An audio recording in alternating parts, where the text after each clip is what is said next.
Students, मेरा नाम है दीपक और मैं आ गया हूं ऑटोमोबाइल इंजीनियरिंग के एक और वीडियो के साथ, जहां पर हम समझने वाले कि हमारे कन्वेंशनल टायर और ट्यूबलेस टायर, यानी कि जो ट्यूब वाले टायर होते हैं और बिना ट्यूब वाले टायर होते हैं, यानी कि ट्यूबलेस और ट्यूब टायर्स में क्या डिफरेंस है।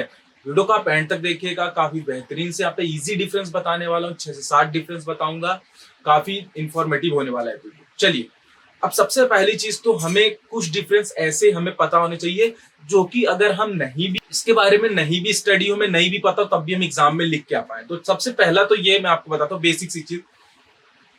पहला डिफरेंस तो यही हो जाता है कि ट्यूब टायर और ट्यूबलेस टायर में, अब यहाँ कॉन्वेंशनल में मत कंफ्यूज होना। कॉन्वेंशनल का मतलब सिंपल सी है कि जो ट्यूब टायर और ट्यूबलेस टायर, ठीक। तो देखिए, कॉन्वेंशनल या ट्यूब टायर में क्या होता है कि यहाँ पे ट्यूब होती है और जो हमारे ट्यूबलेस टायर वहां ट्यूब नहीं होती। पहला डिफरेंस तो ये हो जाता है। चलिए बात करते हैं हम दूसरे डिफरेंस की। तो दूसरा डिफरेंस ये है कि एक चीज आपको पता होनी चाहिए कि जो हमारा ट्यूबलेस टायर होता है उसमें जो हमारी वॉल्व लगी होती है, जहां से हम हवा को भरते हैं, तो वो वॉल्व रिम में लगी होती है। किसमें? ट्यूबलेस टायर में। और ट्यूब टायर में जो हमारी वॉल्व है, जहां से हम एयर को अंदर भरते हैं, वो कहाँ पे लगी हुई होती है? हमारे ट्यूब में लगी होती है। तो दो डिफरेंस हो गए।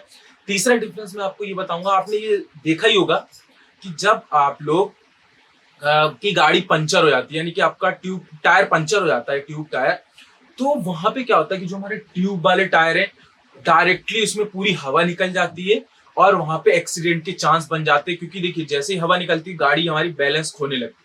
बट ट्यूबलेस टायर ने, आपने ये तो सुना ही होगा कि ट्यूबलेस टायर जो गाड़ी में लगे हुए थे, तो पंचर होने के बाद भी हम उसको बहुत दूर तक, यानी कि उसको हम चला सकते हैं, उसमें से कंट्रोल नहीं होता। तो ये तीन काफी बेसिक से डिफरेंस थे। अभी मैं कुछ और भी बताऊंगा, पहले तो हम इन तीन को लिखते हैं और आगे फिर देखते हैं इसके बाद। तो सबसे पहला क्या होगा कि दी ट्यूब टायर, ठीक है, एम्प्लॉयज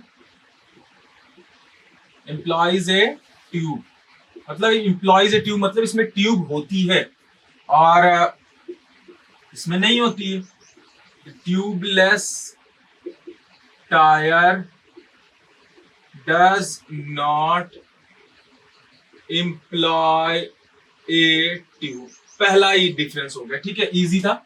दूसरे डिफरेंस की हम बात करते, मैंने आपसे कहा कि दी इनलेट एयर बॉल, सिंपल सी चीज है कि आपको पता है इनलेट एयर बॉल मतलब कि आपने छुच्छी कहते हैं जिसको, सिंपल सी बात समझ, ठीक है। The inlet air ball is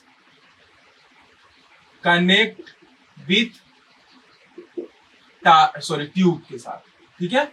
और यहां पे the inlet air valve is connect with rim, ये रिम में कनेक्ट हो जाती है, ठीक है, छुच्छी रिम में लगा देते हैं।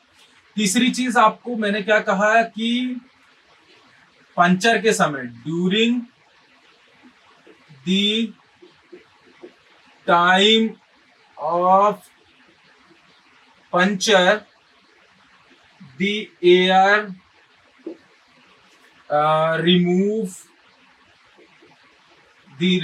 remove instantly, ठीक है, which result in unbalancing of vehicle। Okay, ठीक है, समझ में आया। और यहां पे क्या होगा? During the time of puncture air does not removes instantly, which help us to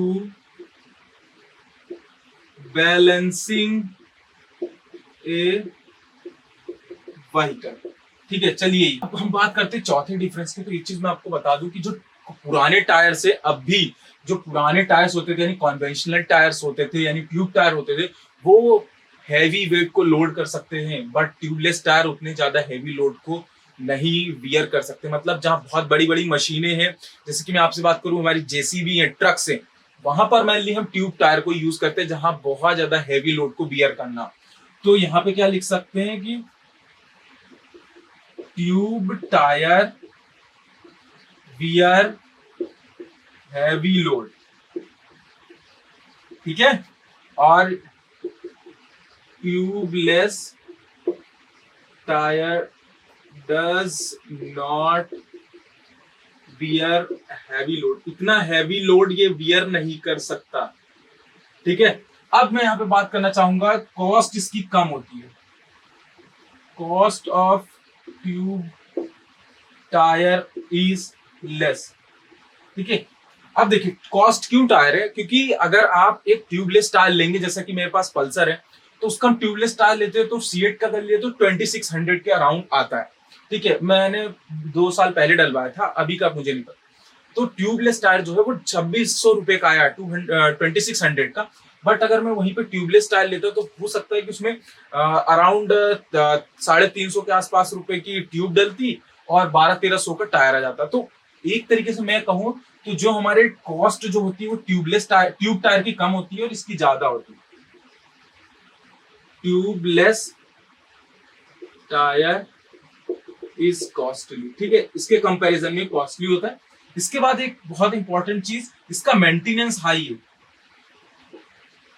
high maintenance का मतलब है कि अगर मैं ट्यूब टायर में इतना बड़ी भी कील अगर उसमें गई तो यहाँ पे इसके पंचर होने के चांसेस ज्यादा है। दूसरी चीज, अगर जब हमारा कोई पंचर बनाता है गाड़ी को, ठीक है, पंचर कोई गाड़ी को बनाता है तो वहां पे क्या होता है कि अगर गलती से भी एक छोटी सी भी चीज अगर हमारे टायर के अंदर रह गई, जब हमारे ड्यूरिंग द टाइम पंचर बनवाते हैं गलती से कोई चीज अंदर रह गई तो वो अगेन पंचर होने के चांस है। इसलिए यहाँ पे थोड़ा सा ज्यादा हाई मेंटेनेंस रखना पड़ता है। बट यहाँ पे अगर आप ट्यूबलेस टायर के अंदर कोई छोटी सी भी चीज रह जाएगी तो वहां पे उसको पंचर होने के कोई भी चांसेस नहीं है, मतलब इसका उतना ज्यादा यहाँ पे मेंटेनेंस नहीं है, ठीक है।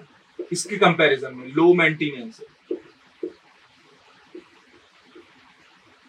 चलिए अब देखिए यहाँ पे एक बात करता हूं आखिरी में, ट्यूब टायर में जो होता है हमारे, सॉरी, ट्यूब टायर में एयर रिटेनिंग वाल्व नहीं होती। एयर रिटेनिंग, अब ये है क्या बताता हूं, air retaining valve is not present, ठीक है। और यहां पे एयर रिटेनिंग वाल्व होती है, air retaining valve is present, ठीक है। तो अब ये एयर रिटेनिंग वाल्व का मतलब ये होता है कि जो हमारे ट्यूब टायर है उसमें टायर और रिम, उसके बीच में ऐसी वाल्व होती है जो कि पूरी तरीके से मैं कहूं कि जब हमारा ट्यूब टायर ऐसे लगता है उसके ऊपर, रिम के ऊपर, तो उसको पूरी तरीके से अंदर से भी एक लीनियर वाल्व होती है, सॉरी कह सकते हैं लीनियर, एक तरीके से मैं कहूं कि जैसे मेरा ये टायर है तो ऊपर जब हमारा ये वाला क्या है, सॉरी ये रिम है और यहाँ पे ये रिम है, इसके ऊपर जब टायर लगता है तो इसके बीच में एक लीनियर क्या लगी हुई होती है, इस तरीके से लेयर होती है, ठीक है। तो ये प्रेजेंट होती है किसमें, ट्यूबलेस में, सॉरी हाँ ट्यूबलेस में, बट ट्यूब टायर में ये लेयर नहीं होती। समझ गए? इतने ही डिफरेंस मुझे आपको बताने थे। आई होप आपको ऐसी चीजें समझ में आई होंगी। अगर आपको इजी लगा है आप अपने दोस्तों के साथ शेयर कर सकते हैं और सब्सक्राइब कर सकते हैं चैनल को। मिलते हैं कैसी ऑटोमोबाइल इंजीनियरिंग के और वीडियो के साथ। Make easy, learn easy.